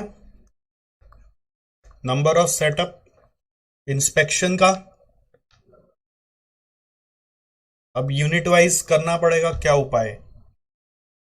और ये नंबर ऑफ शिपमेंट और इसका नंबर ऑफ रन्स।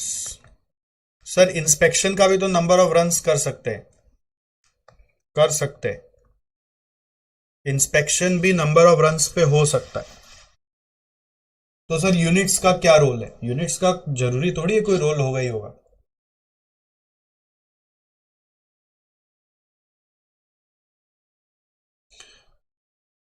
ठीक है, अभी समझाया था ना, इंस्पेक्शन अगर एक एक यूनिट का करेंगे ना, इतना सारा यूनिट्स है तो बहुत परेशानी हो जाएगा।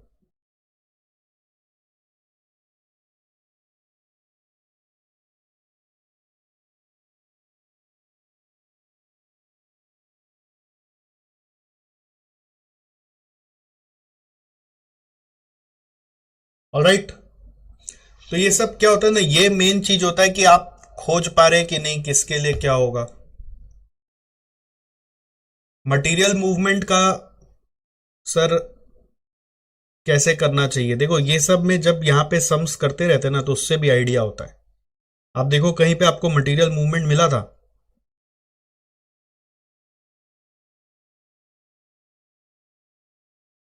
मटेरियल मूवमेंट कहीं आपको ऊपर में मिला था क्या, देखो तो।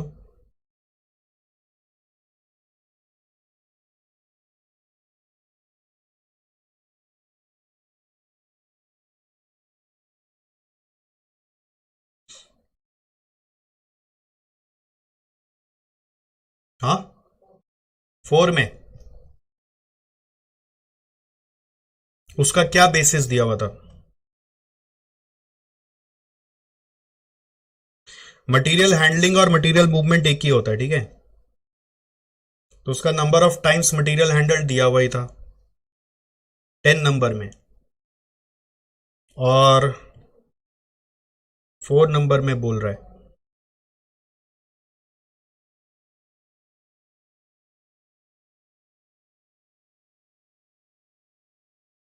मटेरियल हैंडलिंग का मटेरियल मूवमेंट का ड्राइवर दिया हुआ है। मटेरियल हैंडलिंग मतलब क्या होता है? मटेरियल हैंडलिंग मतलब एक जगह से दूसरा जगह मटेरियल लेके जाना। ओके, तो अब उसका कॉस्ट कैसे डिस्ट्रीब्यूट करेंगे? जैसे यहां पे मटेरियल हैंडलिंग कॉस्ट दिया हुआ था, तो उसका number of times material handle दे दिया है। मतलब एक एक यूनिट बनाते हैं, जैसे यूनिट्स बनाया 500, 5000, 600, 7000, तो एक एक यूनिट के लिए एक एक मटेरियल थोड़ी ना हैंडल करते हैं। हैंडल तो कम ही होता है। क्यों? दो बार में ही कैसे इतना सारा यूनिट्स बन गया? इतना सारा यूनिट्स दो बार में ही कैसे बन गया?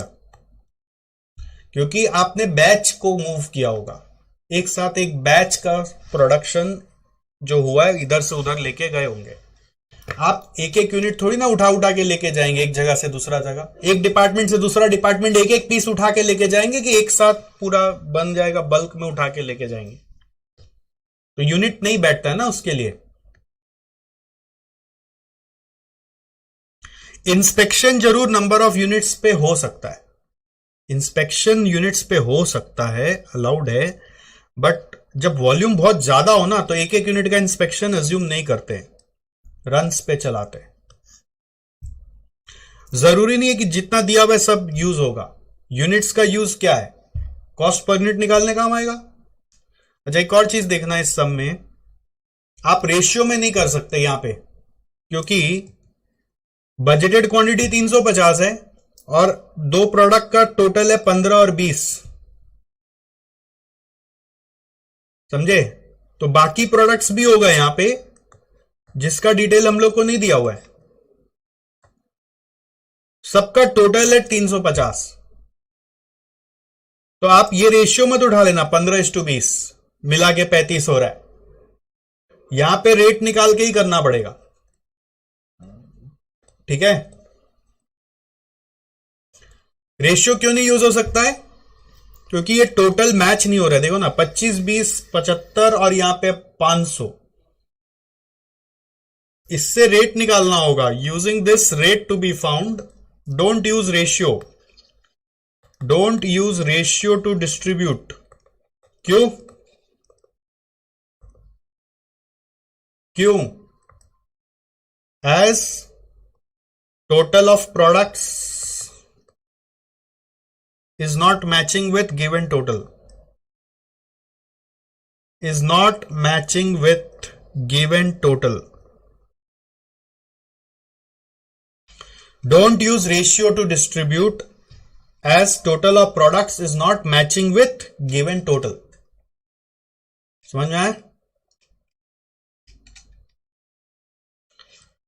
ये 19,600 यूनिट्स बना है, लेकिन दोनों का मिला के तो 1000 ही हो रहा है, तो रेट निकालने के लिए इसको यूज करो, बट जब एपोर्शन करेंगे तो इंटू 200 इंटू 800 करेंगे। ओके,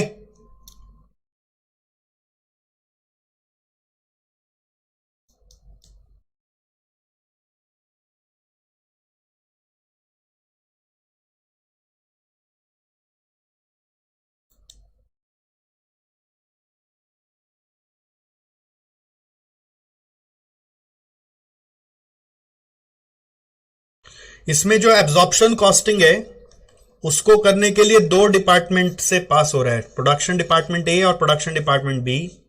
ए का रेट है, बोल रहा है, आप देखना, मशीन आवर पे, और second stage uses labour hour. First stage assigns all factory overhead cost to production department A and B using machine hours. इसका मतलब आपका टोटल ओवरहेड डिपार्टमेंट ए में और डिपार्टमेंट बी में पहले बटेगा। कैसे? Using machine our. Machine our ratio क्या है? 4000 और 16000, तो 4/20 इंटू 10 लाख, 16/20 इंटू 10 लाख। ये डिपार्टमेंट ए का और बी का ब्रेकअप आया। ओके, फिर बोल रहा है second stage uses labour hour to allocate overhead to individual product. इसका क्या मतलब हुआ? सेकेंड स्टेज में लेबर आवर से ओवरहेड प्रोडक्ट्स में घुसेगा, तो ये ओवरहेड आ गया ना, अब लेबर आवर से ही ओवरहेड रेट पर लेबर आवर निकाला जाएगा। लेबर आवर है 20,000 और 10,000।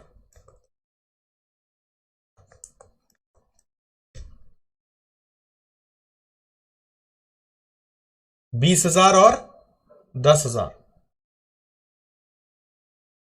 समझ में आया? बोलिए। तो अब ओवरहेड रेट पर लेबर आवर आपको इन दोनों को डिवाइड करके निकालना है।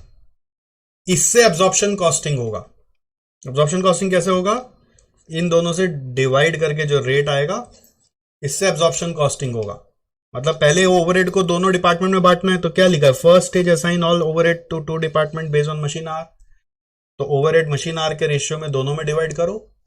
और अब second stage uses labour hour to allocate overhead to products. तो लेबर आवर से ओवरहेड रेट पर आवर निकालकर आप प्रोडक्ट में अब कॉस्टिंग करोगे। इसलिए प्रोडक्ट वाइज आपको देखिए, प्रोडक्ट वाइज मटेरियल कॉस्ट दिया है, प्रोडक्ट वाइज वेज रेट दिया है, प्रोडक्ट वाइज लेबर आवर दिया है, प्रोडक्ट वाइज मशीन आवर दिया भी नहीं, जरूरत भी नहीं है, लेबर आवर से ही तो करना है। ठीक है। और लास्ट क्वेश्चन है 24। ये बहुत सिंपल सा है, ये इस तरह का सम ऑलरेडी कर लिया। टोटल ओवरहेड मालूम है, टोटल मशीन आवर मालूम है, ओके। और ओवरहेड का ब्रेकअप कैसे होना है? 35, 45, 20 पे। तो ये टोटल ओवरहेड कितना है? 1,00,000। उसी को 35, 45, 20 पे ब्रेक करना है। और सेटअप के लिए क्या यूज होगा? नीचे से देखो, नंबर ऑफ सेटअप। और इंस्पेक्शन के लिए number of inspection. Material handling के लिए नंबर ऑफ मूवमेंट्स। सो इस रेशियो में आप अपना कॉस्ट को डिस्ट्रीब्यूट करेंगे, ओके। रेशियो में भी कर सकते हैं यहां तो। चलो, यहां तक आपको सब करके लाना है, ओके। तो you practice this and will check next day. Next day जो बचा हुआ चीज है वो आपको कराएंगे। अब सारा जो बचा हुआ है वो एनालिसिस ओरिएंटेड चीज बचा हुआ है, कैलकुलेशन वाला चीज हो गया, ओके। अब नया नया चीज सीखना बचा हुआ है, वो कॉन्सेप्ट सिखाएंगे फिर आपको कराएंगे। चलो, थैंक यू सो मच। फिर मिलते हैं अगला दिन। आप तब तक सम्स करके आइएगा जरूर से। देखो, एक उपाय था कि मैं ये सब सम्स हटा देता मैट से। मेरे पास मैट बनाने के समय 2 ऑप्शन था, मैं उतना ही सम्स लेता जितना मुझे कराना। बट फिर मैंने सोचा कि फिर क्या होगा, जो सम्स इंस्टीट्यूट मैट में है वो बच्चा करेगा ही नहीं, इसे मेरा ही वाला करके चला जाएगा। तो इसलिए मैंने सारे सम्स एक बार डाल दिए, बहुत सम्स इंस्टीट्यूट मैट में। तो मैंने आपको शुरू से यही बात बोला है, मैं आपको सब करवा दूंगा अगर आप मेरा साथ देंगे। साथ यही है कि मैं समझा दिया, अब आप घर पे करके लाओ, या मैं होमवर्क दिया तो आप घर से करके लाओ, मैं चेक करा दूंगा। तो इससे क्या होगा? विन विन सिनेरियो हो जाएगा, मेरा भी टाइम बचेगा और आपका भी कवरेज पूरा हो जाएगा। बहुत भयानक कवरेज हो जाएगा कि सारा सम्स इंस्टीट्यूट मैट का करा दिया, और क्या चाहिए। ठीक है, चलो, ओके।